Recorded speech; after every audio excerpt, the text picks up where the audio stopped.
れで最後だからな。あと何発持つかな。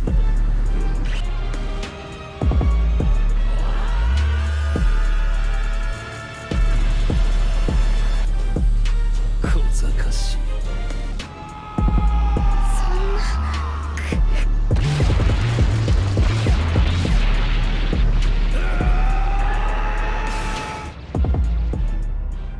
That's right, we got translations already for the new manga chapter that came out 2 days ago. And what's crazy by looking at these translations, it seems like the Meager can go even farther with his power. If you're brand new to this channel, make sure to hit that like button. Likes go a long way on this channel. Also make sure to subscribe, turn on those post notifications, that way you can be reminded every time I upload a new video. Starting with the cover page, it says Vegeta joins in the fight against the Meager, the Dark King. Now, of course, the latest Supreme God time is the one that gave Vegeta the earring to fuse with Kakarot. Kakarot is on the ground. He already had his 1v1 with the Meager, even though it wasn't fair at all because he didn't have any energy to start with. Vegeta wastes no time looking at the earring, saying fuse with Kakarot again, as he begins to crush it, saying never again, sorry. As the Supreme God time, she's like, what? Because of the sheer fact that she knows the Meager can beat him and that he has more power to show. Of course, this is when Vegeta goes into offensive mode. He goes back into his Berserker Blue transformation, flying towards the Meager and shooting off a devastating attack, which the Meager just casually dodged. Remember, the Meager is not in his final form yet. Even though Vegeta seen him casually dodge his attack, he's still not through, rushing towards him, sending him a kick. But the Meager, while casually smiling, he knocks Vegeta down to the ground, which Vegeta gets back up pretty much unscathed. Pretty much saying that the first thing he's gonna do is break those arms of his, but then something happens. He's frozen in place. This is when we treated with the previous Supreme God time, saying now Corona, she is the reason why Vegeta is frozen in place. She's trying to pause Vegeta for a moment, giving the current Supreme God time a little bit of time, no pun intended, to revert back to Potara's time of being broken by Vegeta. So in other words, she is reversing the crushing effects that Vegeta did to the Potara, and she places the Potara on Vegeta's ear while he's still frozen by Ios. Of course, it shows us Goku laying down on the ground. As it pans closer and closer to his face, we can see the Potara earring is on the opposite ear and it begins to glow, informing us as the audience that the Potara works and that the fusion is about to take place. Now, of course, as that fusion is taking place, the Meager, he sees all of this and he says, they're fusing, what a hassle. I'll release a bit more of the dark factor and become stronger. As he begins to power up as well. But notice what he said, I'll release a bit more of the dark factor to become stronger. Not release all of it, a bit more. And of course, in the next panel, we're treated with a Super Saiyan Blue Vegito versus the transformed Dark King, the Meager.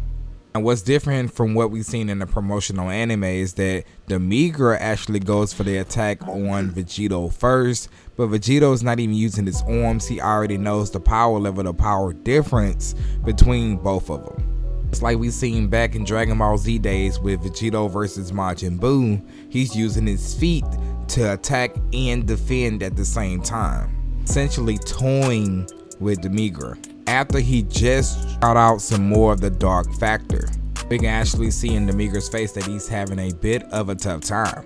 As he punches his fists together, he throws a punch motion, even though Vegito is far back into the distance. Instead of making contact with his own fist, he shoots out this ki blast that emulates his fist. In response to this, Vegito uses his spirit sword, which by the way completely destroys the Meager's attack.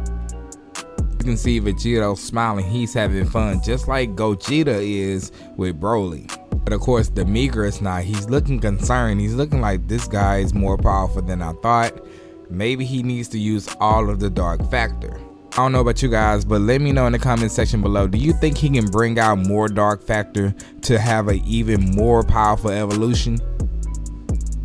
But of course, watching from the distance is Rebel. I don't know what Chima is. She or he should be on the other side, locked down as well. Remember, Ios and Corona had did that to them before they attacked the Meager. Essentially, she's in a time cage. Basically, she's just yelling out his name because she realized he's losing. Now next, the narration switches over to where Trunks and Cell is fighting. The area is called West City, Hellified. They're retreated with Trunks trying to attack Cell, but he pretty much instant transmission out the way. He's too fast and he's too strong for a Super Saiyan God Trunks, who's been pretty much in battles his whole entire life because he's part of the Time Patrol. Swinging at Cell again, he realizes that his sword cannot get past his fist. He do not have enough strength to fight, commenting about an incredible hard key that Cell has. Shortly after this, Trunks gets kicked away by Cell. He begins to laugh. He says, "I was fortunate enough to attain some of this red key. I feel like I got more power than I know how to handle." As he seems like he's doing one of Frieza's death rays. As he shoots it in Trunks' direction, Trunks isn't scared. He's trying to attack back. He's using his burning breaker. But that attack does nothing. It's still coming towards Trunks. As Trunks is shocked that his attack did nothing, it seems as if all hope is lost. But that's when somebody yells out Masenko. By now we already know who this could be. It's the future warrior in black, Gohan, yelling out to Trunks to not lose hope. Of course, Trunks yells out right and pretty much infusing his burning breaker with Gohan's Masenko. Now, of course, this attack shoots off back at Cell, which Cell looks very panicked here. I don't know if Cell died. A lot of people in my last video asked, did Cell just die? Did he do all of that, saving everybody from Goku Black, then making his way on to the next arc just to be one-shotted? I agree with everybody who said that, but we don't know if he's dead yet. Now, of course, Trunks, he's thanking Gohan for the help, and Gohan just pretty much says, "I was so caught up in the rage, I only sought power, and I was determined to protect only the true history." But Trunks just say, "But you was just lost, man." Gohan agrees. He says, "That's right. Why I didn't know if I was doing the right thing by ignoring the reality of disappearing worlds. So he decided that as far as my hand reaches, and as far as his eyes can see, he will protect every world within it." Which the narration at the bottom says, "The warrior in black is filled with determination. The battle in each area reaches its climax."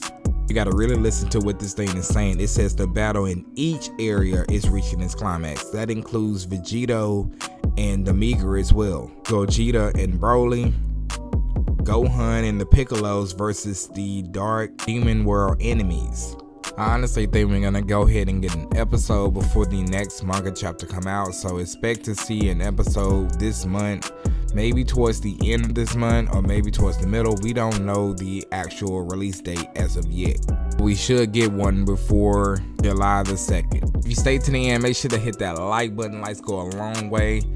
Subscribe, turn on those post notifications. I'll talk about all things Dragon Ball, Dragon Ball Super, Dragon Ball Z, everything until we get new Dragon Ball product. And I'll see you guys on the next one.